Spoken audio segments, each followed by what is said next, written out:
Halo adik-adik, selamat datang di channel Biajikos bersama Koben. Di channel ini Koben akan bantu kalian dalam belajar matematika, fisika, dan kimia.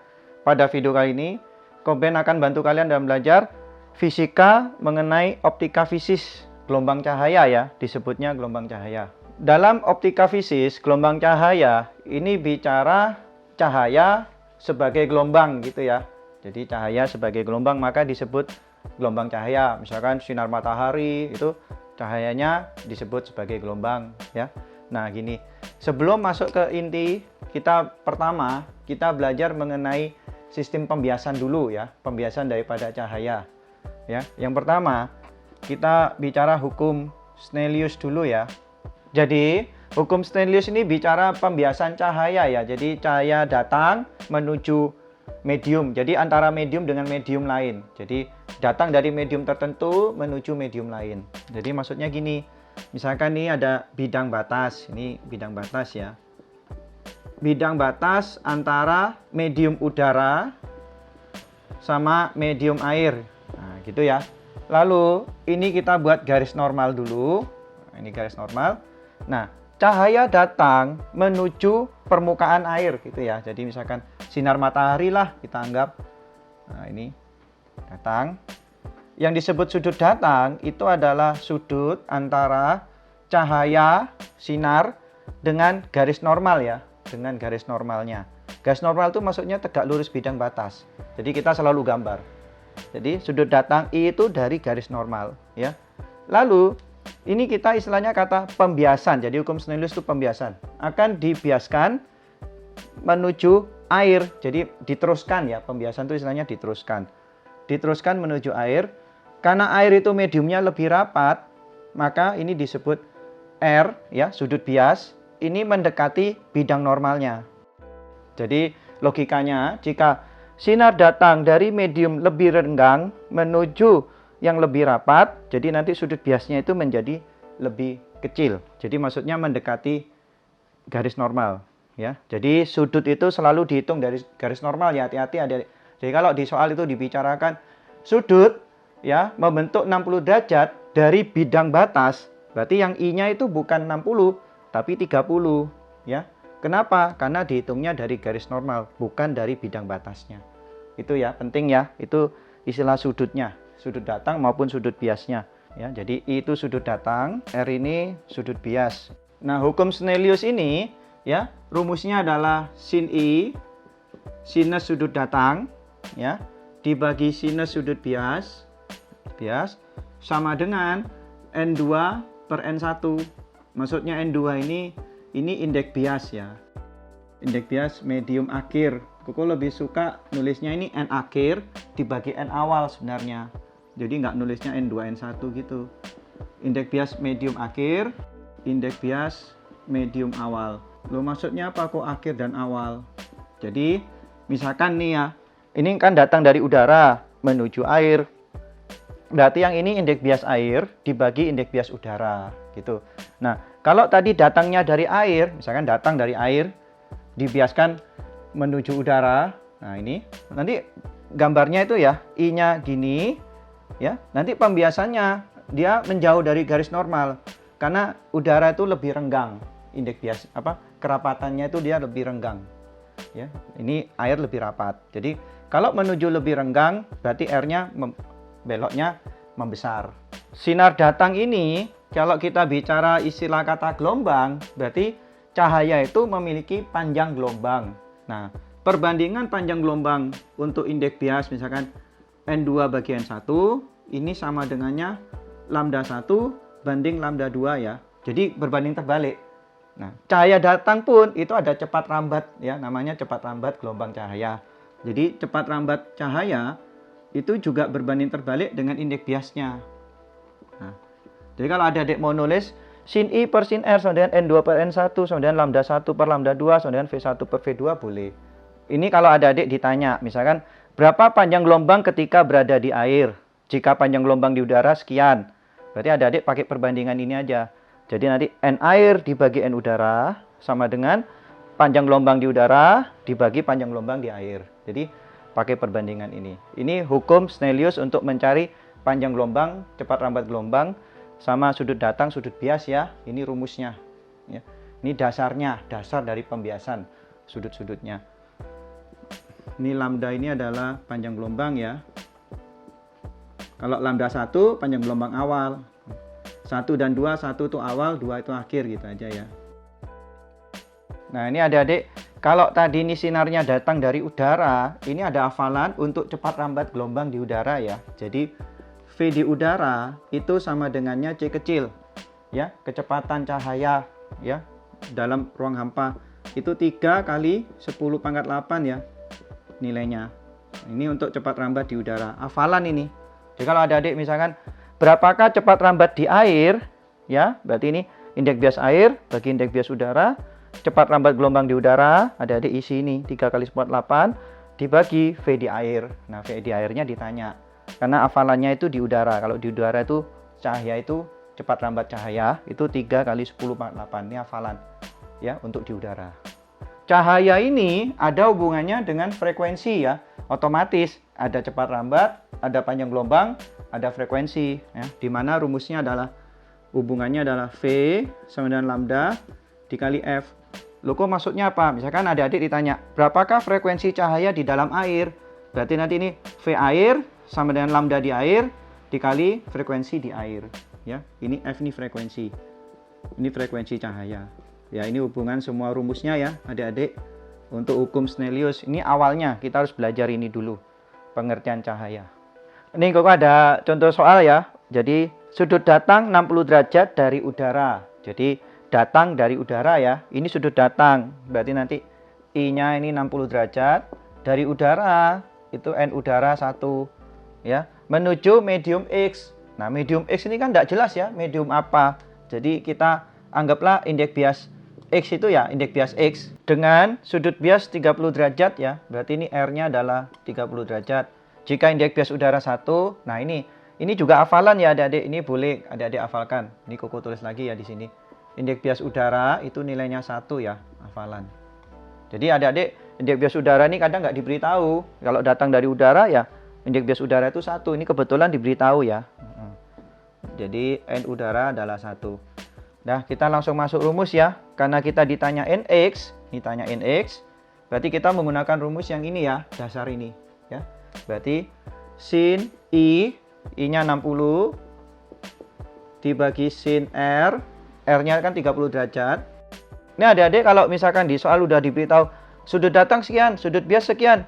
Ini maksudnya sudah dari garis normal ya. Jadi nggak usah ini dari mana ya, dari bidang batas atau garis normal. Nggak perlu. Kalau udah bilang sudut datang, sudut bias sekian, langsung aja itu I dan R. Ya. Tapi kalau dia hanya bilang membentuk sudut terhadap bidang batas, nah itu belum tentu itu sudut datangnya, hati-hati. Ya, kalau sudut datang ya jelas sudut datang ini. Tapi kalau hanya sudut 60 derajat dari mana? Nah, sudut datangnya itu hati-hati, belum tentu 60. Itu hitungannya dari garis normal ya, hati-hati. Oke. Nah, ini karena dari udara menuju medium X, berarti ini Nx dibagi N udara. Nah, gitu ya. Nah, ini Koko hapus saja. Oke. Sin 60 hafalannya itu setengah akar 3 ya. Sin 30 itu setengah. Nx-nya ditanya. Indeks bias udara 1 ya. Ini kita coret. Berarti Nx-nya adalah akar 3. Ini Koko tambahi pertanyaan B ya. Misalkan Koko tanya, berapakah V di medium X? Jadi maksudnya, berapakah cepat lambat di medium X? Nah, ini ya. Nah, kita menggunakan yang ini. Ya. Jadi, Nx dibagi N udara sama dengan ini V udara dibanding V di X. Nah, gini. Jadi medium X ini kita nggak jelas medium apa gitu ya istilahnya. Nah, tapi kan kita udah dapat nih hitungannya. Jadi kita ngitung dari rumus dasarnya ini dulu. Nanti dapat Nx kita masukkan. Akar 3, indeks bias udara 1. Nah, V udara hafalannya 3 kali 10 pangkat 8 dibagi Vx. Nah, ini dapat ya. Akar 3 Vx sama dengan 3 kali 10 pangkat 8. Berarti Vx-nya adalah 3 bagi akar 3. Ini kalau mau adik-adik kali sekawan ya. Dikali dikali akar 3 per akar 3. Ini coret ya, akar 3 kali akar 3 itu 3 ya. Ini habis, berarti jawaban akhir akar 3 kali. Nah, itu jawabannya. Nah, nanti adik-adik misalkan mau nyari panjang gelombang, nanti adik juga bisa menggunakan perbandingan seperti ini. Tapi nanti panjang gelombang di udara diberitahu ya, nilainya berapa. Mungkin ditanya berapa panjang gelombang di X gitu. Sama, intinya masuk rumus ya, hukum Snellius gitu. Nah, untuk hukum Snellius, nanti ini istilah kita belajar berikutnya, belajar sudut kritis ya, sudut kritis. Ini aku kasih keterangan sudut kritis. Sudut kritis itu istilahnya terjadi ketika terjadi pemantulan sempurna ya. Pemantulan sempurna itu ya terjadi ketika cahaya datang dari medium lebih rapat ya ke medium lebih renggang ya. Dengan syarat R-nya adalah 90 derajat. Jadi sudut biasnya adalah 90 derajat. Maksudnya apa kok? Jadi gini. Kalau kok ada ini bidang batas, ini garis normal, ini misalkan udara ya, ini air, yang lebih rapat tuh air. Nah, lebih air. Jadi kalau ada adik ini istilahnya sinar datang, itu dari air. Nah, ini. Nah, kalau mau terjadi pemantulan sempurna, jadi istilahnya ini pembiasannya ini pas di bidang batasnya. Nah, ini. Jadi ini sinar biasnya ini, pembiasannya ini. Nah, ini pas di bidang batasnya. Sehingga R-nya 90 derajat. Ini syaratnya ya, tapi harus dari rapat ke renggang. Loh kok kalau renggang ke rapat bisa terjadi pemantulan sempurna? Nggak bisa. Harus dari rapat ke renggang. Sehingga kalau kita masukkan ke rumus Snellius untuk sudut kritis, jadi nanti ini sin, I-nya kita kasih keterangan ada K ya, jadi IK gitu. Maksudnya apa kok IK? Ini sudut datang kritis, jadi sudut kritis itu ya sudut datang, tapi istilahnya terjadi pemantulan sempurna, sehingga disebut sudut kritis ya. Dibagi sin 90 itu 1, jadi ini langsung aja sin 90. Nah ini kan air menuju udara, maka indeks bias ini harusnya kan indeks bias udara bagi indeks bias air ya, karena kan berakhir di udara. Atau Koko sebut aja indeks bias yang lebih renggang, kan akhir toh, akhir bagi awal ya, dibagi indeks bias yang lebih rapat. Gitu ya, ini keterangannya. Dengan kata lain ini sin 90 kan 1 ya, ini 1, ini nilainya 1, maka kita dapat rumus sudut kritis itu adalah indeks bias renggang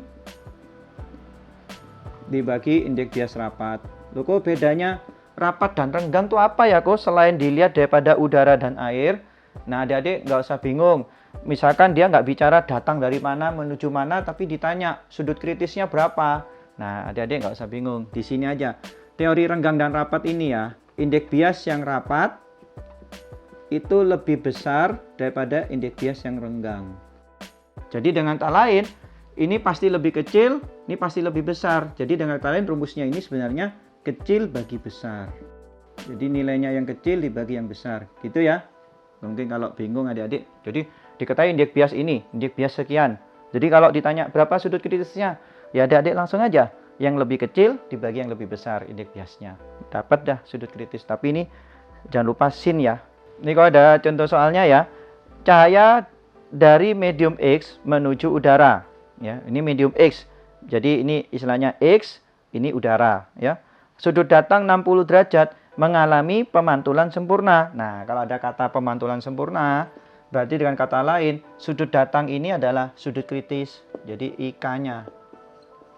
Nah, ditanya berapakah indeks bias medium X? Nah, kita langsung masuk ini aja. Jadi sin IK sama dengan, nah kan dari X menuju udara, rumusnya kan akhir bagi awal. Ini bisa ada N udara dibagi NX.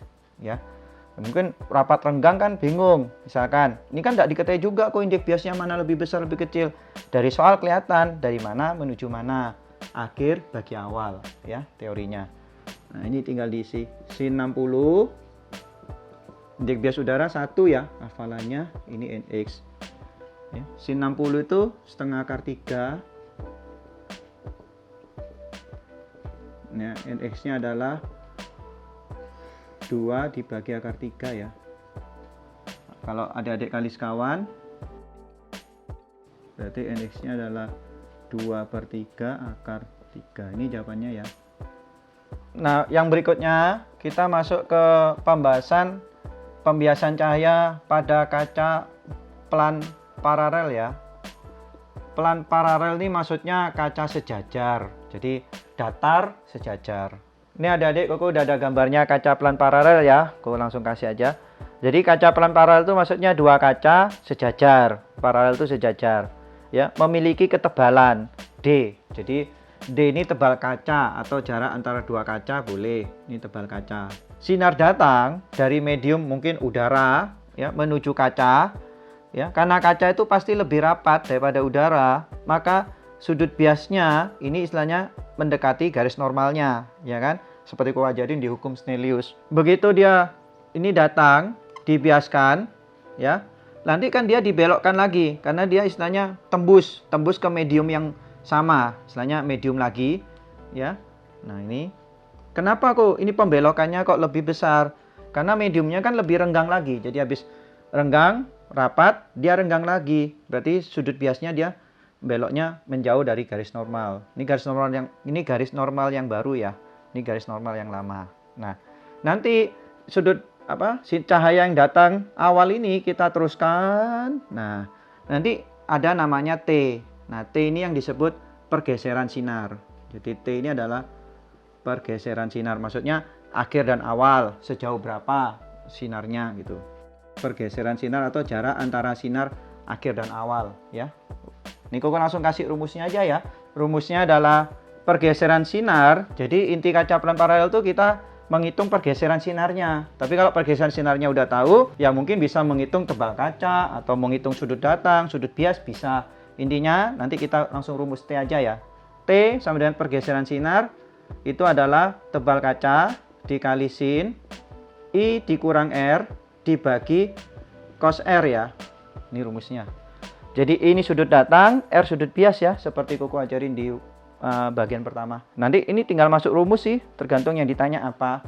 Tapi untuk rumus sin I min R, kadang-kala nih adik-adik hanya tahu sudut datangnya. Sudut biasnya nggak tahu. Terus T tahu, D tahu. Yang ditanya berapakah sudut bias? Nah, itu kan ngitungnya susah ya. Nanti gini, adik-adik bisa menerapkan sin I dikurang R ini seperti rumus matematika ya. Jadi sin I min sin A min B, rumusnya itu adalah sin cos ya min cos kali sin. Jadi bisa diterapkan ke rumus ini nanti. Ini sin I min R. Tapi kalau adik-adik udah tahu I sama R-nya enak, tinggal kurangi ketemu udah. Misalkan mau nyari D-nya. Tapi yang susah itu kalau adik-adik disuruh nyari R-nya atau suruh nyari I-nya, ini harus diterapkan ke pengertian rumus matematika. Sin A min B ya, sin cos, cos sin. Kalau ini min, ini min. Nih Koko ada soalnya ya, misalkan ada pada kaca pelan paralel, ada cahaya dengan sudut datang 74, sudut bias 37, tebal kaca 5 cm, tentukan berapa pergeseran sinar. Kita langsung masuk ini ya, rumusnya. T sama dengan 5 dikali ya, sin I min R. Nah, ini I, ini R-nya ya. Jadi sin I min R ya. Jadi 74 dikurangi 37 ya, dibagi cos R ya, cos 37. Berarti T-nya adalah 5 sin 37 dibagi cos 37. Oh, langsung hitung sini ya. Sin 37 itu 3/5, cos 37 itu 4/5. Ini adik-adik bisa nyoret 5-nya ini. Ya, berarti hasilnya 15 bagi 4. Ya, ini adalah 3,75 cm. Nah, ini jawabannya. Yang ketiga, kita masuk prisma ya. Pembiasan dalam prisma ya istilahnya. Nah, prisma itu kita gambar prisma segitiga. Ya, kita gambar gini aja ya. Harusnya 3 dimensi. Kita gambarnya 2 dimensi aja, gambar segitiganya ya. Nanti di sini ada namanya beta ya. Nah, beta ini sudut puncak ya, sudut segitiganya, sudut prisma puncaknya. Jadi tapi kita sebut itu adalah sudut pembiasnya. Ya, jadi beta itu sudut pembias. Nah, ini Koko terangkan cara pembiasan cahayanya ya. Jadi ada sinar datang, ini cahaya datang, ya, masuk ke sisi sebelah kiri ya. Nah, ini garis normal. Nanti akan dibiaskan. Nah, ini sinar biasnya. Ini disebut R1. Ya, ini R1. Nah, ini kan tegak lurusnya, garis normal itu kan kalau diteruskan seperti ini toh. Nah, sehingga ini disebut pembelokan sinarnya, pembiasannya. Ini R1 terhadap garis normal, ya. Nah, nanti ini masuk ke sisi sebelah kanan, disebut sudut datang yang kedua terhadap sisi sebelah kanan. Nanti akan dibiaskan lagi. Nah, dia pembiasannya gini, belok lagi, ya. Ini garis normalnya. Nah, maka ini disebut I2, ini R2. Nah, nanti yang sinar bias pembiasan yang terakhir kita teruskan ke sini, ya, sama sudut yang sinar datang pertama, nanti berpotongan di mana, ya. Nah, ketemunya titik potong, ya, pembiasan akhir dan sinar datang pertama, ini disebut sudut deviasi. Ini sudut deviasi namanya ya. Jadi ini D. Jadi Koko ginikan aja ini D-nya. Nah, ini D. Sudut deviasi ini namanya sudut deviasi. Nah, sudut deviasi itu titik temu sudut antara sinar akhir dan sinar awal gitu aja lah ya. Dalam prisma ini, cara menghitung sudut deviasi biasanya yang kita bicarakan ada sudut deviasi minimumnya. Simpangan yang paling kecil tuh berapa gitu istilahnya, sudut yang paling kecil deviasinya.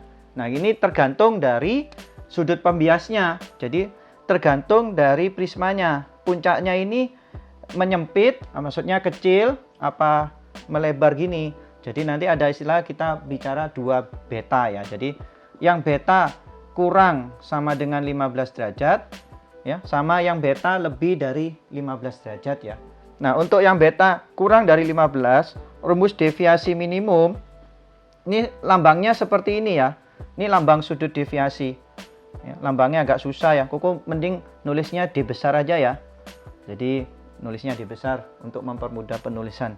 Jadi ini rumusnya adalah indeks bias prisma dibagi indeks bias medium dikurangi 1 dikali beta ya. Nah, ini nanti dapat sudut deviasi minimum ya. NP ini indeks bias prisma ya. Nanti diberitahu soal. NM ini indeks bias medium. Tergantung prismanya ini berada di medium apa sekelilingnya ini. Bisa udara, bisa air gitu ya. Ini indeks bias medium. Tergantung mediumnya ya, bisa udara, bisa air gitu.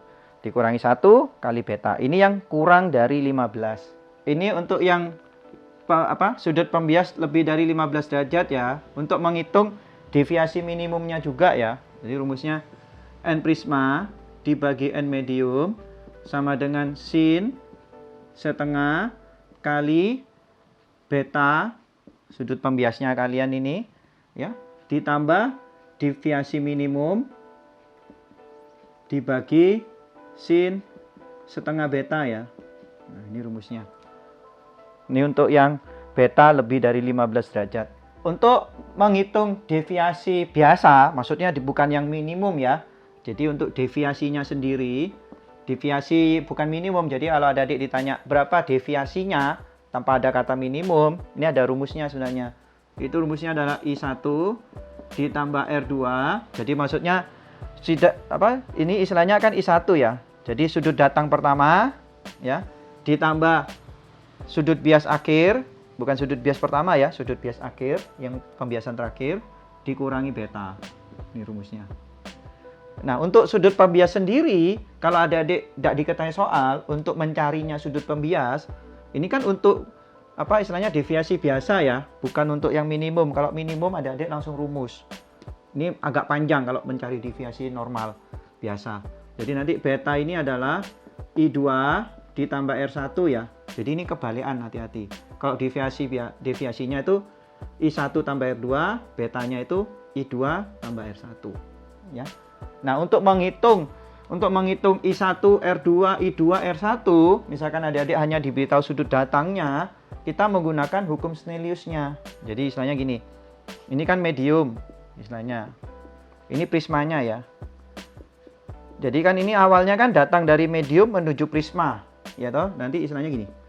Sin I1 dibagi sin R1 sama dengan N prisma dibagi N medium. Nah, gini. Jadi nanti kalau misalkan udah tahu sudut datang pertama, indeks bias prisma tahu, indeks bias medium tahu, adik-adik bisa menghitung R1.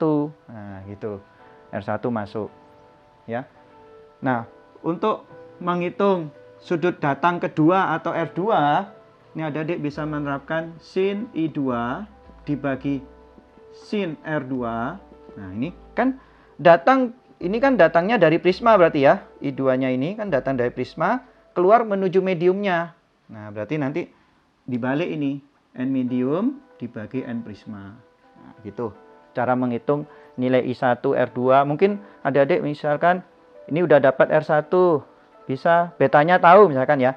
Beta udah tahu, adik-adik bisa menghitung I2 nanti. Nah, I2 tahu, masuk sini adik-adik bisa menghitung R2.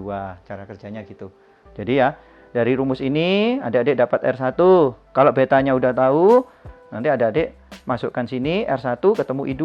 I2 dapat, masuk sini. I2 dapat, ini tahu, dapat R2. Ketemu deviasinya. Ini deviasi biasa ya, maksudnya bukan yang minimum. Ya. Kok aku tahu dari mana ya di soal ditanya minimum atau enggak, minimum atau tidak. Kalau minimum udah jelas, berapa deviasi minimumnya. Nah, gitu, tergantung betanya. Kalau enggak, deviasinya berapa. Nah, itu enggak, itu biasa itu. Jadi adik-adik kerjanya panjang. Ada 4 step, jadi 4 langkah. Ini. Ya. Langkah pertama itu ini dulu, baru ke sini untuk mendapat I2, baru ke sini. Nah, langkah keempat ini terakhir. Ini adik-adik ada contoh soal ya. Sebuah prisma dengan sudut pembias 10 derajat, berarti betanya 10 derajat dengan indeks bias prisma 1,5. Tentukan deviasi minimum. Nah, ini kan ada kata deviasi minimum. Berarti kita pakai yang ini ya, yang beta kurang dari 15 derajat. Nah, ini. Jadi masuk rumus. D minimum, indeks bias prisma 1,5. Ini pakai yang rumus bawah ya. Dibagi indeks bias medium. Kalau ada adik nggak diberitahu, mediumnya dianggap udara. Ya. Jadi mediumnya udara. Indeks bias udara itu 1 ya, hafalannya tadi. Dianggap udara. Ini 1 kurang 1 kali betanya 10 derajat. Nah, ini hasilnya 1,5 bagi 1, 1,5 kurangi 1, 0,5 ya, dikali 10. Berarti dapat 5 derajat. Nah, ini. Contoh soal ya, sebuah prisma sudut pembias 30, berarti betanya 30 derajat. Nah, kalau beta 30 derajat, nanti kalau bicara sudut deviasi minimum, nanti kita akan menggunakan rumus ini ya, kalau bicara minimum. Ya, ini sudut datang 25 derajat, I1 lah ya, 25 derajat. Nah, ditanya sudut deviasi minimum. Nah, gini. Ini adik-adik kalau soal ini diberitahu sudut datang untuk prisma, ya, diberitahu sudut datang. Untuk sudut deviasi minimum, kita nggak perlu mencari dengan rumus ini pun bisa, tapi diketahui sudut datangnya. Ya, ini ada syarat. Syarat deviasi minimum terjadi ketika I1 itu sama dengan R2. Ini maupun beta mau kecil dari 15 atau yang lebih dari 15, ini juga berlaku, tetap sama. Ya, ini syaratnya deviasi minimum. Nah, ini khusus kalau adik-adik diberitahu sudut datangnya. Nah, berarti arti kata deviasi kan memiliki rumus I1 tambah R2 kurangi beta. Berarti kalau R2 itu sama dengan I1, ini berarti dengan kata lain deviasi itu kalau minimum memiliki rumus juga I1 tambah I1. Loh, kok I1 kan awalnya R2? Apa aku tulis dulu R2 ya, biar jelas. Jadi nanti ini istilahnya I1 tambah I1 min beta. Jadi rumus akhirnya adalah 2I1 min beta. Ini deviasi minimum. Jadi ini rumus umumnya. Ini istilahnya rumus umum dari deviasi minimum. Mau beta kurang atau lebih dari 15 sama. Tapi syaratnya ini diberitahu sudut datangnya. Gitu ya. Kalau nggak diberitahu sudut datang, adik-adik menggunakan rumus yang Koko kasih tadi waktu di penjelasan itu, ya. Yang kalau beta kurang pakai rumus ini, kalau beta lebih dari 15 pakai rumus ini, ya. Nah, ini kita bisa langsung dapat nih, sudut deviasi minimumnya adalah D-nya langsung ya, 2 kali 25 dikurangi 30 ya, betanya. Berarti hasil akhir ini 50 kurangi 30. Jadi 20 derajat ya, deviasi minimumnya. Kok boleh kok pakai rumus ini? Boleh. Jadi adik-adik kalau kita sudut datang langsung pakai ini aja. Mau beta kurang, mau beta lebih, langsung ini rumusnya. Jadi kok tambahin ya. D min di sini itu juga bisa memiliki rumus 2I1 min beta. Ini kalau diketahui sudut datangnya. Karena syaratnya adalah I1 ini sama dengan R2. Ini syaratnya ya. Nih Koko kalau mau mencari indeks bias prisma ya, kita karena ini diketahui deviasi minimum, terjadi deviasi minimum, maka kita gunakan yang beta lebih dari 15 ya, karena betanya 30 derajat. Koko langsung masukkan rumus ini ya. Jadi ini N prisma dibagi N mediumnya 1 ya. Kalau nggak diberitahu tuh dianggap udara mediumnya. Koko tahu sini aja. N medium 1 udara. Ya kalau nggak ada keterangan tuh udara ya mediumnya. Bagi 1 sin setengah, ini betanya tadi kan 30 ditambah ini kan 20 ya, deviasi minimum dibagi sin setengah kali 30.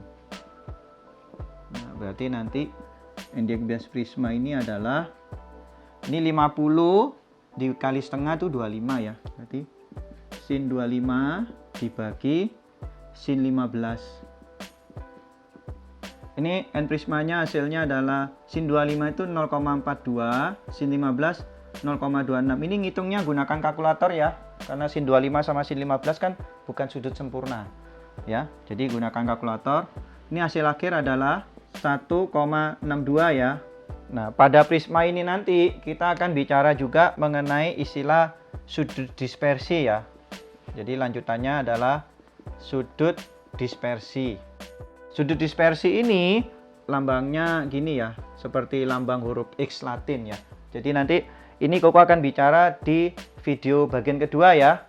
Terima kasih adik-adik sudah nonton video kali ini. Semoga ini bermanfaat dan berguna buat kalian semua di sekolah ya. Tolong dukung Koko dengan cara like, subscribe, dan share ke teman-teman kalian semua. Terima kasih.